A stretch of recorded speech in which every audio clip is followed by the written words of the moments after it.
Up Radio 98.5 FM Up Radio The Mini Station. Selamat siang Upmania, semangat pagi dan salam sehat tentu saja. Assalamualaikum warahmatullahi wabarakatuh. Santi masih saja setia bersama Anda tentu saja. Di kesempatan kali ini Jumat jam 11:15 kita akan belajar bersama-sama dengan Kang Fuad Adi dalam titik berangkat. Nah, kita sapa dulu beliau. Assalamualaikum warahmatullahi wabarakatuh, Kang. Apa kabar? Waalaikumsalam warahmatullahi wabarakatuh. Alhamdulillah sehat-sehat, Mbak. Gimana Mbak Santi? Alhamdulillah sehat walafiat. Ya, tadi sependek-dekan saya sama tim. Waduh, ini belum ada respon ya. Alhamdulillah masih bisa silaturahmi. Kang, ini satu tema yang kita angkat adalah ujian hidup. Ya. Tidak bisa dipungkiri ya, selama pandemi ini kita bilang bahwa ini adalah bagian dari ujian negeri ini. Dan banyak sekali ya yang merasakan dampaknya, kemudian juga responnya juga banyak. Bagaimana merespon situasi dan kondisi ini. Ada istilah PPKM, ada yang begini dan begitu. Kita juga melihat ya di beberapa media, sampai sevulgar itu mereka merespon PPKM, seorang wanita harus menggunakan bikini dan jalan di pinggiran jalan gitu ya Kang ya. Nah ini bagian dari ujian hidup. Tapi Kang, sebelum nanti Santi putarkan satu ilustrasi dari Kang Fuad ini, ujian hidup esensinya itu apa sih Kang? Kalau bagi saya namanya juga ujian.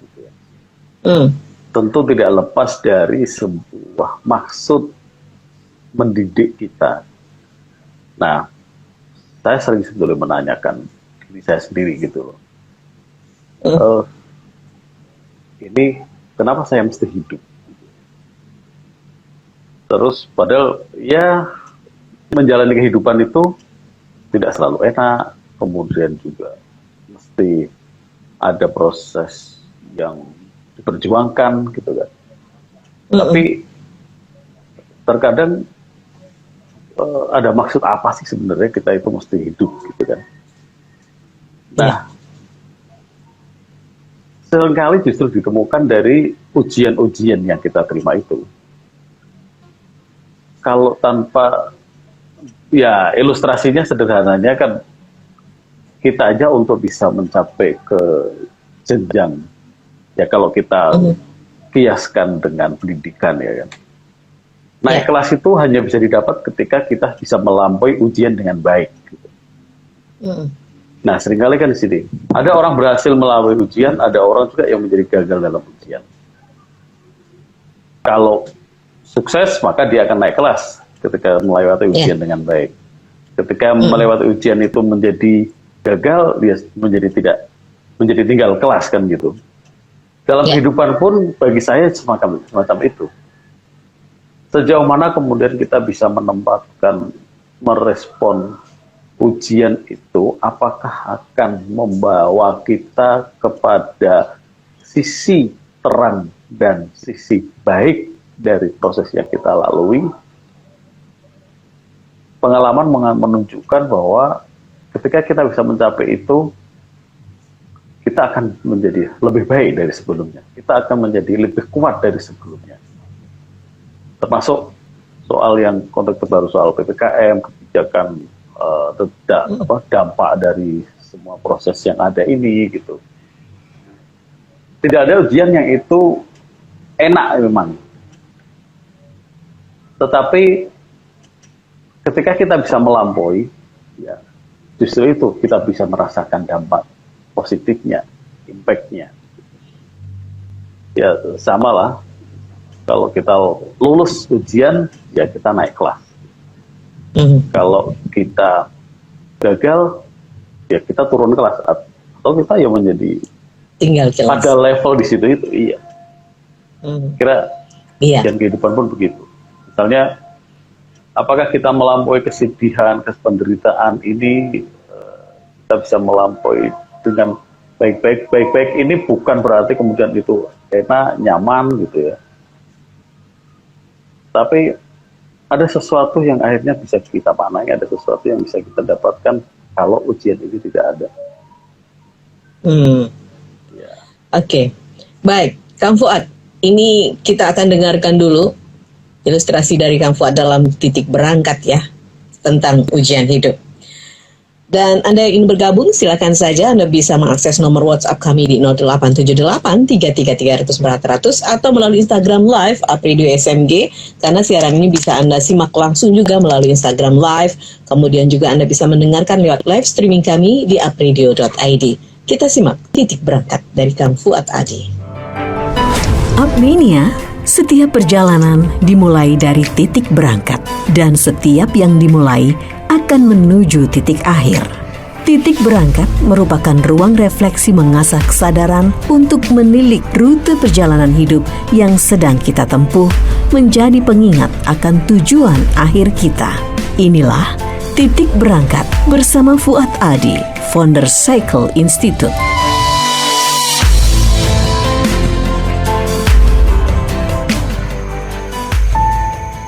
Ujian hidup tidak selalu berwujud sesuatu yang buruk datang secara langsung kepada kita. Ujian bisa datang dari sesuatu yang tidak pernah kita sangka. Suatu hal buruk yang datangnya justru dari tetangga kita. Saya pernah dikeluhkan oleh seorang sahabat tentang bagaimana perilaku dan hubungan dia dengan tetangga dekatnya yang itu persis sebelah rumah dia. Bayangkan dalam situasi pandemis seperti saat ini, Anda tiba-tiba mendapatkan kabar kalau tetangga rumah persis Anda saat ini dinyatakan positif corona.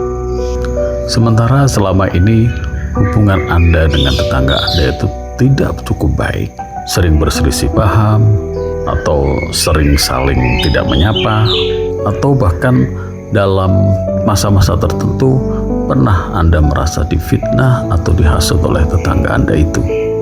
Dan tetangga sebelah rumah Anda yang dinyatakan positif itu adalah kepala rumah tangganya, suami dari istri yang mungkin pernah berselisih paham dengan Anda, dan ayah dari anak-anak yang mungkin pernah bertengkar dengan anak Anda, yang saat ini terpaksa harus menjalani isolasi di suatu tempat. Sementara istri dan anak-anaknya harus isolasi di rumah, yang suaminya terkendala untuk mencari nafkah dalam beberapa waktu. Terhadap situasi itu, secara kasat mata nampak opsi-opsi sebuah kesempatan yang sekaligus menjadi alat uji bagi diri Anda sendiri. Apakah kita akan melihat tetangga yang selama ini menyakiti diri kita, yang selama ini membuat tidak nyaman hidup kita, ataukah kita akan melihat bahwa ada manusia yang sedang membutuhkan pertolongan, dan itu ada persis di depan mata kita, di sebelah rumah kita sendiri. Apakah kita akan memilih mendengarkan egoisme diri kita sebagai sesama orang yang selama ini pernah tersakiti, atau kita memilih menjalankan sebuah perintah kebaikan dari sebuah keyakinan kita yang Rasul pernah mengingatkan untuk memuliakan tetangga kita. Jadi siapa yang akan lebih didengarkan untuk mengambil sikap? Semuanya berpulang kepada diri kita sendiri.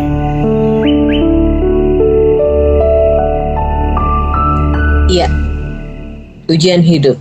Ini hubungan muamalah ini menjadi sebuah ujian juga ya Kang ya, kalau kita tidak bisa pintar-pintar membanding. Betul. Iya. Iya. Ya, semacam itu.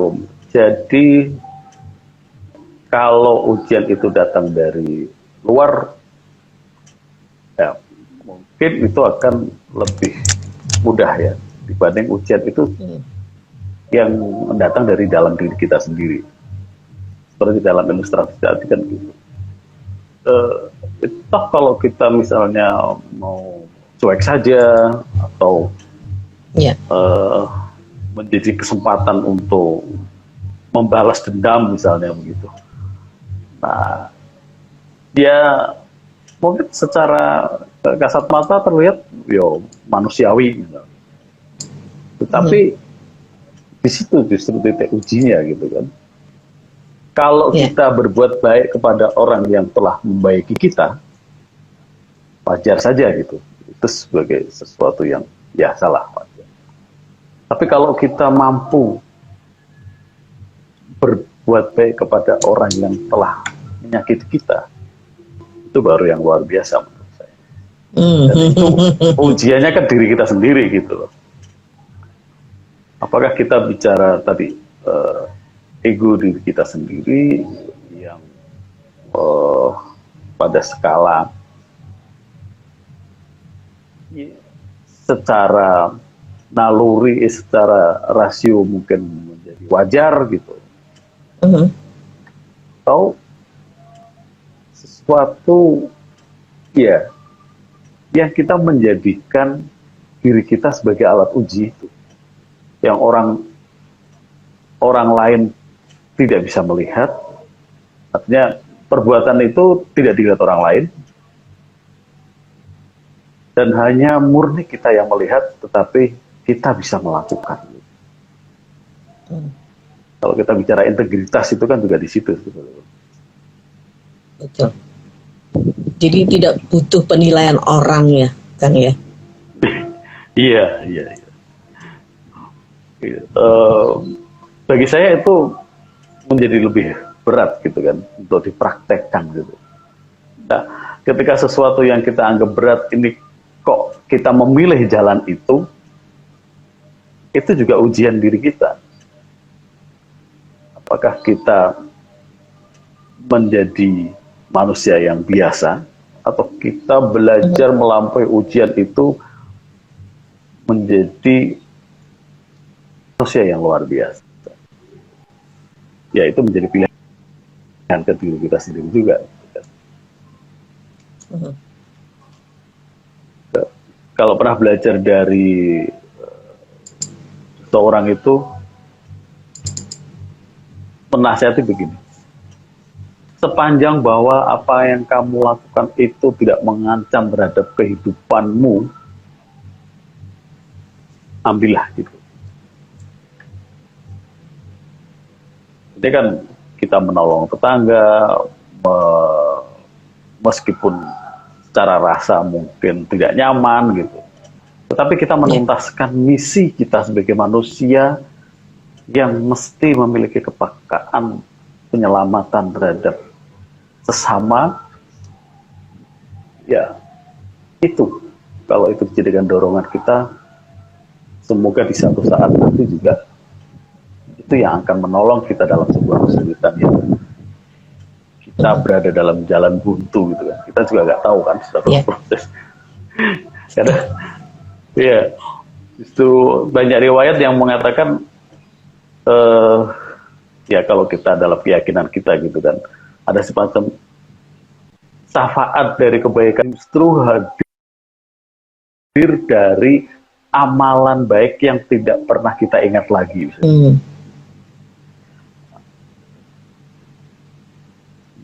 Siapa tahu gitu. Itu kira-kira. Iya. Baik, ini sudah ada yang merespon. Mungkin ini sebuah ilustrasi tadi dari Kang Fuad yang sama dirasakan oleh Ola yang ada di Banyumanik. Selamat siang Mbak Santi, selamat siang Apredio. Yang saya tanyakan kepada Pak Fuad adalah, bagaimana kalau tetangga kita yang mau kita tolong itu justru menolak karena di mata dia kami ini selalu salah. Terima kasih Ola. Wah, ini lebih dahsyat lagi kalau bisa melawan. Disinilah menurut saya, apakah panggilan kemanusiaan kita ini berhenti untuk manusia atau menuju sebuah pencipta manusia.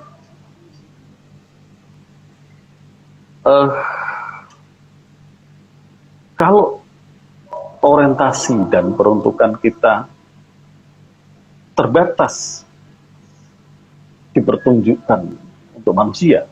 Jadi penolakan itu menjadi langkah terhentinya kita untuk berbuat sesuatu.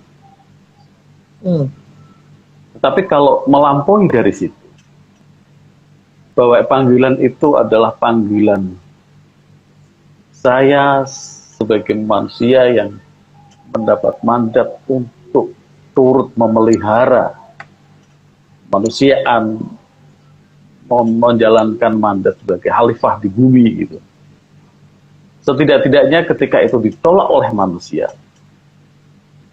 tapi saya sedang atau saya telah menjalankan panggilan atas apa yang diperintahkan oleh pencipta.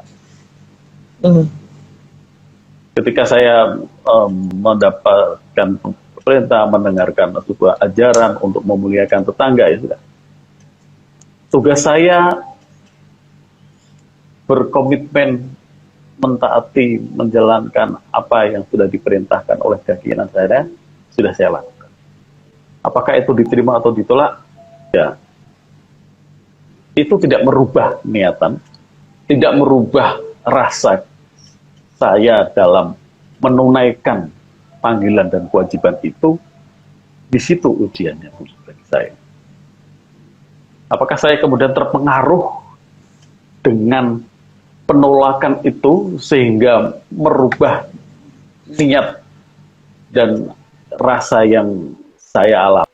Ataukah kita tetap bertahan dalam niat dan tetap tidak membuat luka bagi hati kita gitu?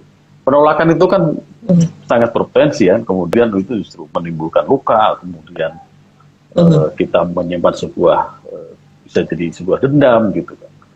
Oh, setiap PU kok masih begini misalnya gitu. Yeah. Nah, ruang itu ketika kita serahkan ya sudah, kita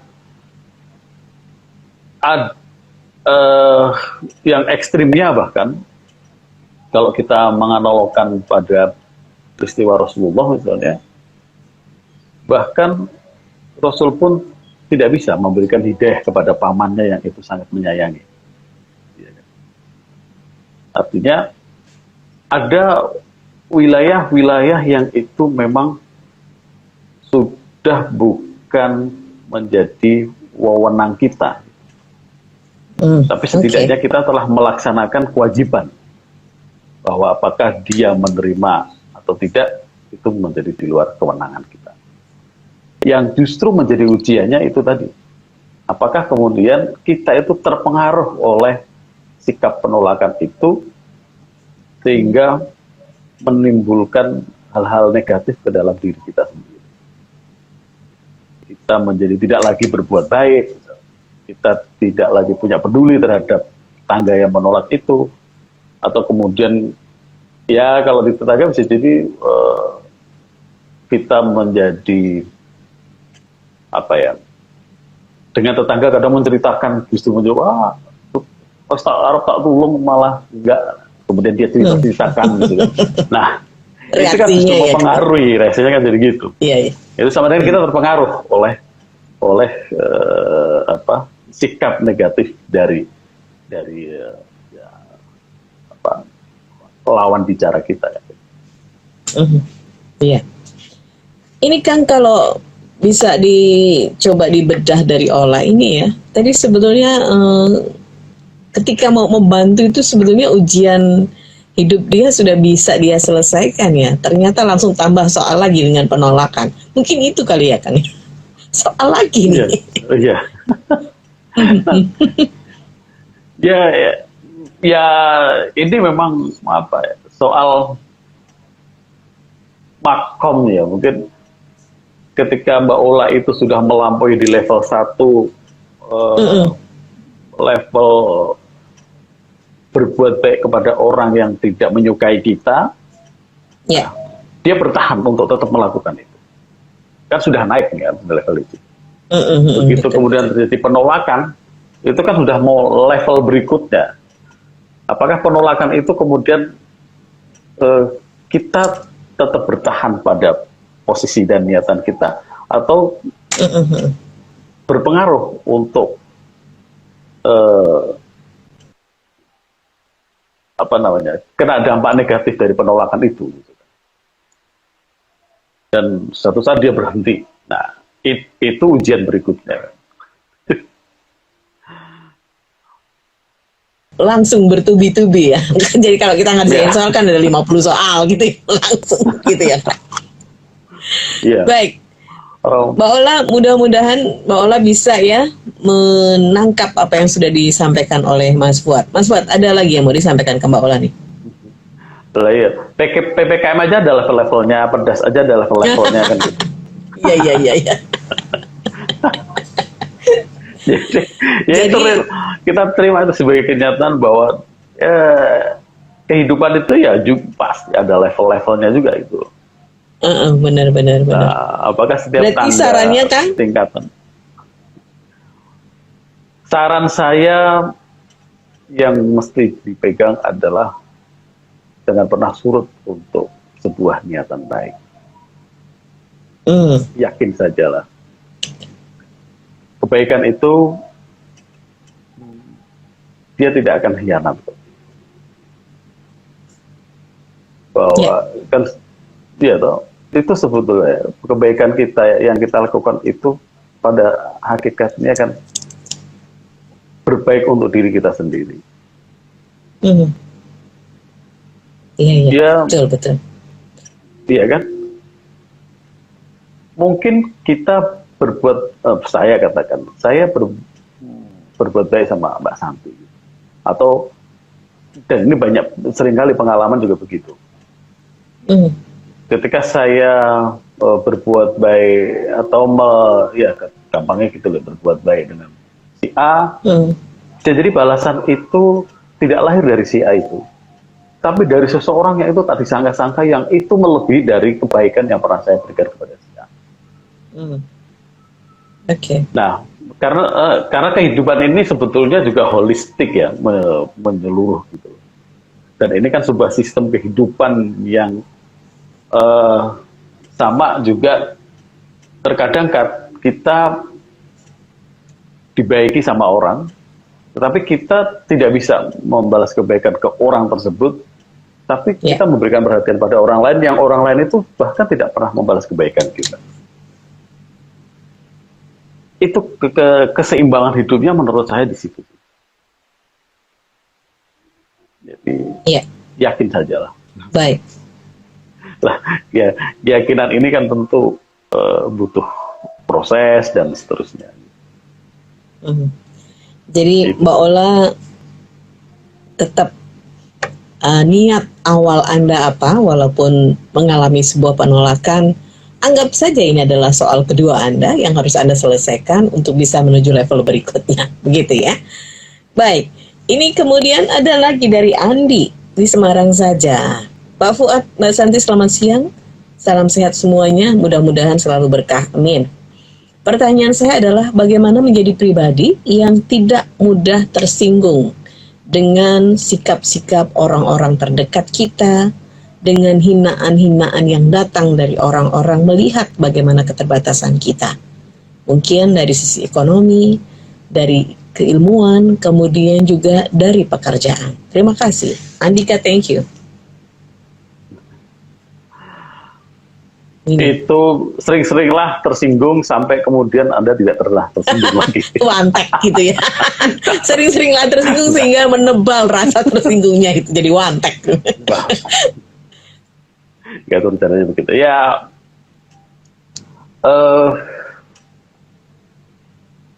terkadang gini aja sih. Ketersinggungan itu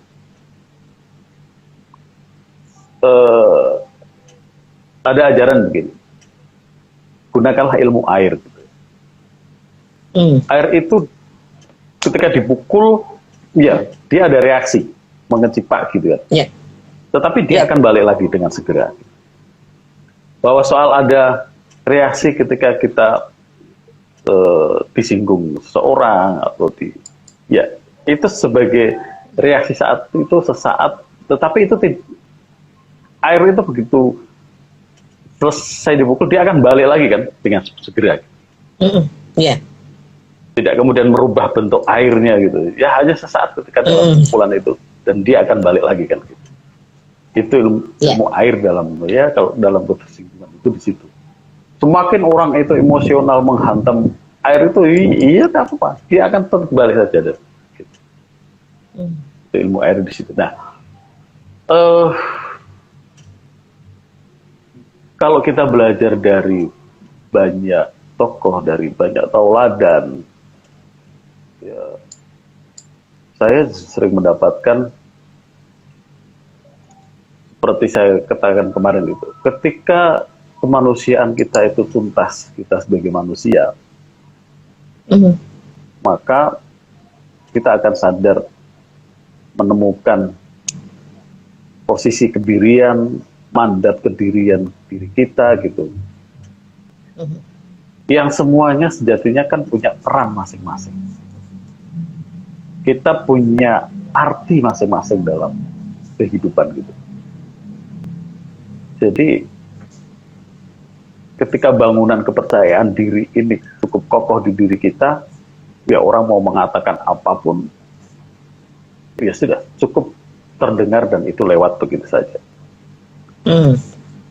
Ya, ketika apa yang kita jalani itu memang memiliki fondasi keyakinan yang cukup. Jadi kalau kenapa saya bercanda tadi, udah sering aja ketersinggungan gitu, sampai kemudian tidak tersinggung lagi. Iya, itu sebetulnya lebih dari penempaan, pendewasaan. Itu tentu kan harus dilalui dari proses semacam itu. Ketika kita masih tersinggung, masih mudah tersinggung, ya kita boleh deh kita tanyakan ke dalam diri kita. Banyak sebetulnya orang mudah tersinggung itu karena ketidakpercayaan diri sih gitu. Kalau kita sudah meyakini pada posisi kita, kemudian kita bisa melihat ya kapasitas saya ketika berkontribusi ke dalam kehidupan ini 100, dan itu saya yakini menjalankan 100, ya sudah. Ya kan gitu. Maksimal, kita sudah memaksimalkan pada kapasitas yang saya miliki, ya cukup gitu. Dan tidak perlu tergoda untuk tersinggung sana sini.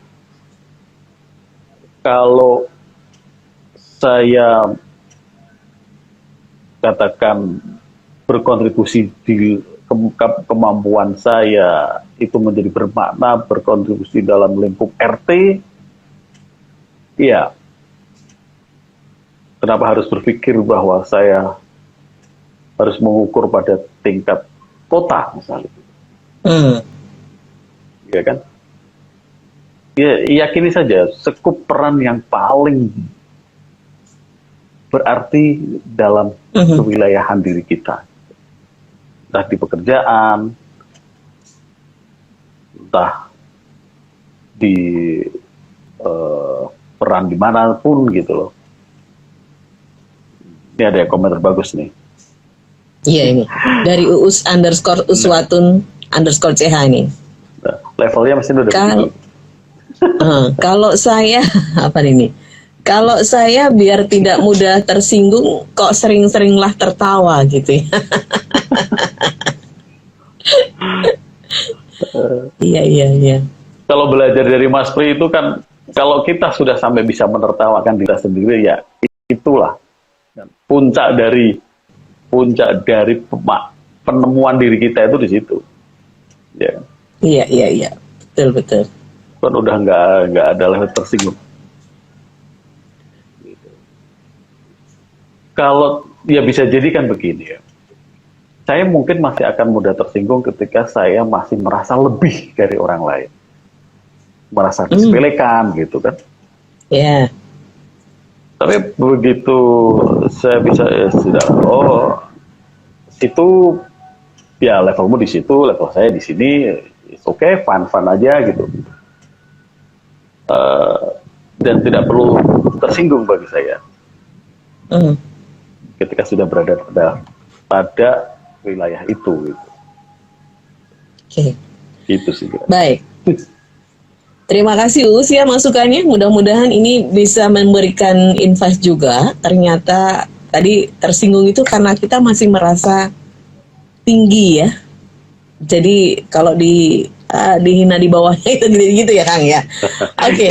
Gitu.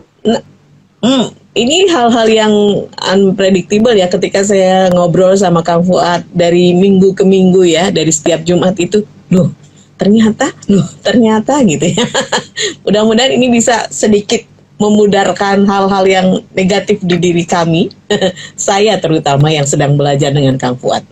Kang, sayang sekali ya, ini Kang Fuad harus berangkat Jumatan. Terima kasih untuk Anda yang sudah bergabung hari ini di sesi titik berangkat ini. Bisa Anda ikuti kembali minggu depan, tentu saja hari Jumat setiap jam 11 siang ya.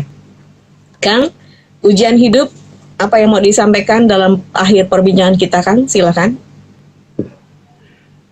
Ya, ujian itu sebuah keniscayaan yang itu akan menumbuhkan diri kita. Makin kita itu bertumbuh, tentu level ujian kita juga akan semakin meningkat. Dan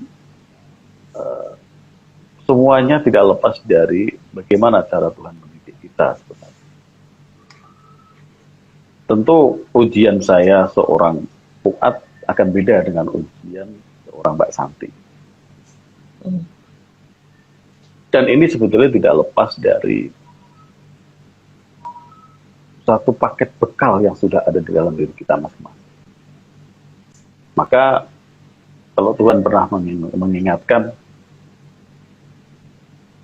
tidak akan memberikan ujian melebihi dari kemampuannya.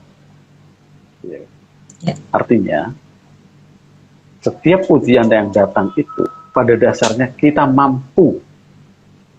Hanya apakah kita meyakini itu bisa kita lalui atau tidak.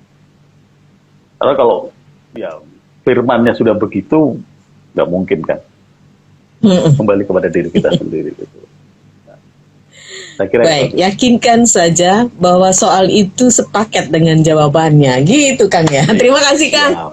Salam sehat selalu, salam untuk keluarga. Assalamualaikum warahmatullahi wabarakatuh. Waalaikumsalam warahmatullahi wabarakatuh.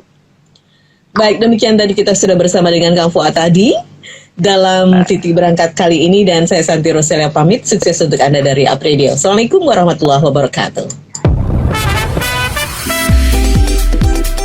Disiarkan langsung dari Menara Universitas PGRI. Up Radio. Jalan Sidodadi Timur, nomor 24 Semarang. Inilah 98.5 FM. Up Radio, the main station.